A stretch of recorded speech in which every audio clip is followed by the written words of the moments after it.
Hello, voters. Today is the big day where our presidents are voted on.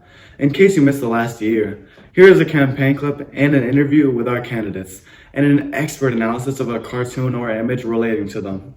America can be the biggest powerhouse the world has ever seen, and starts with me, Theodore Roosevelt. Together, we will utilize the big stick diplomacy. In other words, America will try to establish peace, but still use decisive action to make the United States a world superpower.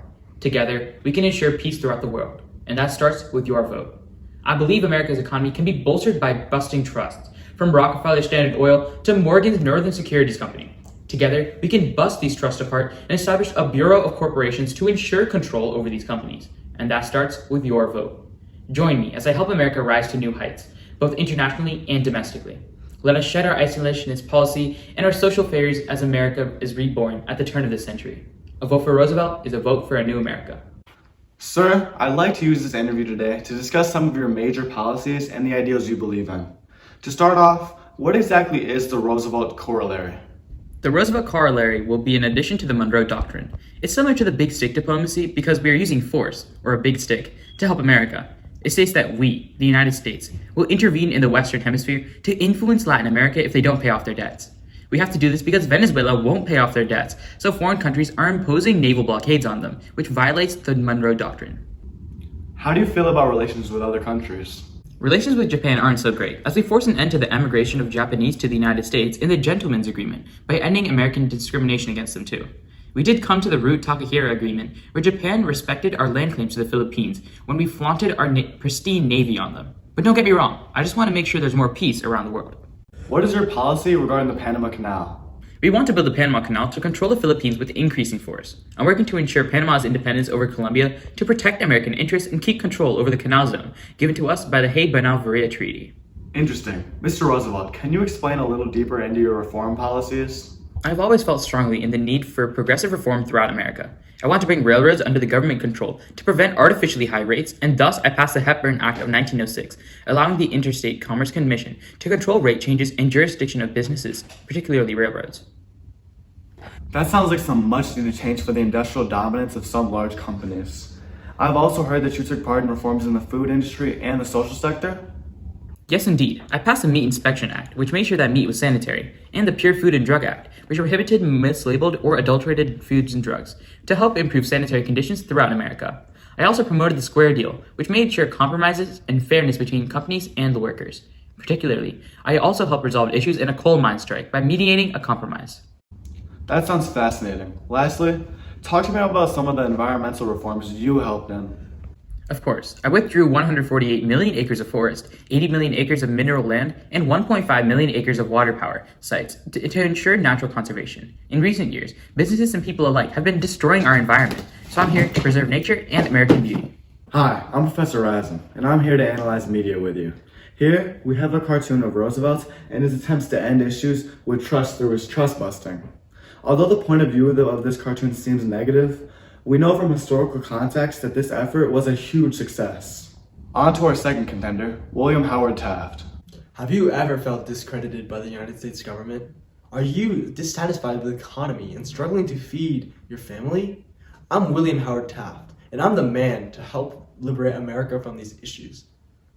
I know how important the power to vote is to our American population, and I will make sure that people can exercise the natural right in all places, namely the Senate. If you vote for Taft, you'll be voting for more individual representation in Senate elections. I know that business is crucial for millions of Americans to live and find work, and that is why, as president, I'm going to push dollar diplomacy, which lets us invest in foreign economies so we can get what we want if we vote for Taft. You'll be voting for more foreign investment and opportunities. I'm the only man who can help America grow and prosper, both socially and economically. So hurry up and get on the raft with Taft to push for American change. Mr. Taft, how are you today? Oh, I'm great, but not as great as I'll be when I win this election. Ha ha ha. Now, let's get into the messages you would like to send to the American people before the upcoming presidential election. I'm supposed to follow through with what Roosevelt did in his presidency, and you all know how good a president he was. I'd like to discuss the foreign policy you support, which you call dollar diplomacy. Was this successful? Not at all. I tried to utilize dollar diplomacy in China by establishing American banking there to increase American trade and by encouraging American railroad companies to invest in China. However, this just sparked Chinese protests against foreign investments, which increased tension there. I also attempted to implement dollar diplomacy in Nicaragua, but it didn't really work out and we had to use the military in the end. Well, that failed. Moving on, what exactly is the Lodge Corollary? Like Roosevelt's corollary, my Lodge Corollary was an addition to the Monroe Doctrine that prevented non-European powers from controlling areas in the Western Hemisphere to set up governments in their own interest. I did this because Japan was dealing with Mexico to try and buy California, but I didn't want this to happen. So after my Lodge Corollary was ratified, Japan didn't go through with the purchase. What are your thoughts on domestic issues? I support natural conservation and control of corporation. I passed Weeks Law, which established a National Forest Reservation Commission. This is a big milestone in conservation, as it allowed the federal government to buy land to set aside as national forests. I also tried to break apart trusts and monopolies such as Standard Oil by buying out the smaller companies Standard Oil has bought and by allowing the Interstate Commerce Commission to regulate rates in businesses. Finally, I also supported the Child's Bureau, which reduced child labor. Did you do anything contradictory? I did a lot of things that my political party, the Republicans, did not agree with. I did some things that contradicted Roosevelt's policies. For example, I passed the Payne-Aldrich tariff, which was just another tariff to protect U.S. businesses. But it angered many Republicans since the reformers simply didn't like it. Another example is the Ballinger-Pinchot affair, where I let a coal company use federally reserved land that Roosevelt set aside. When I did this, I lost lots of support since the Republicans thought I was betraying Roosevelt's ideas. What other legislature did you pass that was important? I passed the 16th Amendment, which allowed Congress to levy income taxes without state input. I did this because at first, it only applied to the very rich, meaning that the excessive money would go back to the government to help the poor. Thanks for your time, boss. Now, on to Professor Razum's analysis. Let's look at this cartoon of Taft. It's about his dollar diplomacy and how he gives permission to companies to go into Latin America for their own goals, using the big stick to support it. The purpose is to explain how the dollar diplomacy works, by funding companies to invest in other nations. The historical context is key here. However, because we know that this idea failed and only made anti-American sentiments worse. Now let's take a look at Wilson's campaign.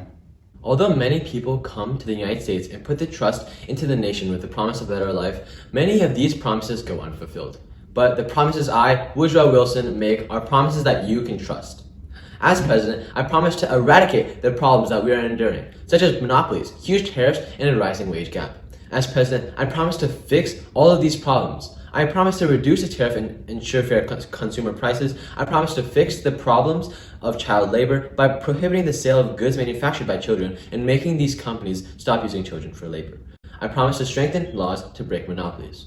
I promise to make America the best nation in the world with our ideals and beliefs as the supreme word. If you vote for Wilson as president, you will see these changes made to better life for everyone.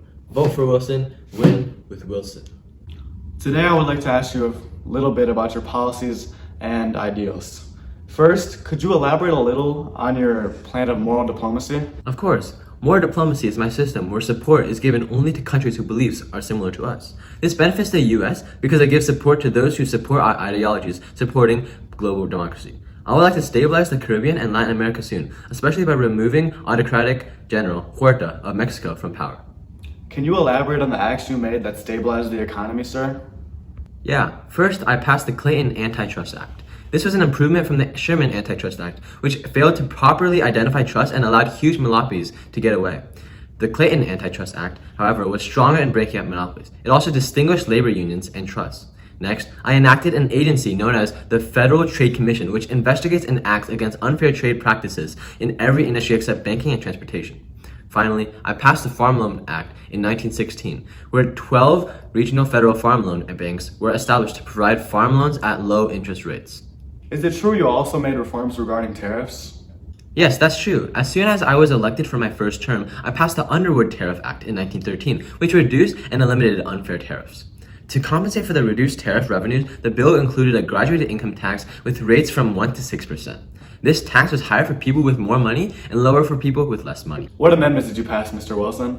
I passed the 17th Amendment at the start of my first term to allow senators to be elected directly from the people, giving more direct representation. I passed the 18th Amendment to support the growing temperance movement and help cleanse America from its drunken stupor. However, this only led to more illegal drinking, so Congress will probably make another amendment that will nullify this. This 19th Amendment guarantees the equal right to vote for all people, specifically women, meaning that women's right movement finally prevailed. Let's take a look at this graph. We can see that after the 19th Amendment, we have many more people voting, primarily new female voters, which was crucial because now women can vote. Wilson's amendments really changed society in America.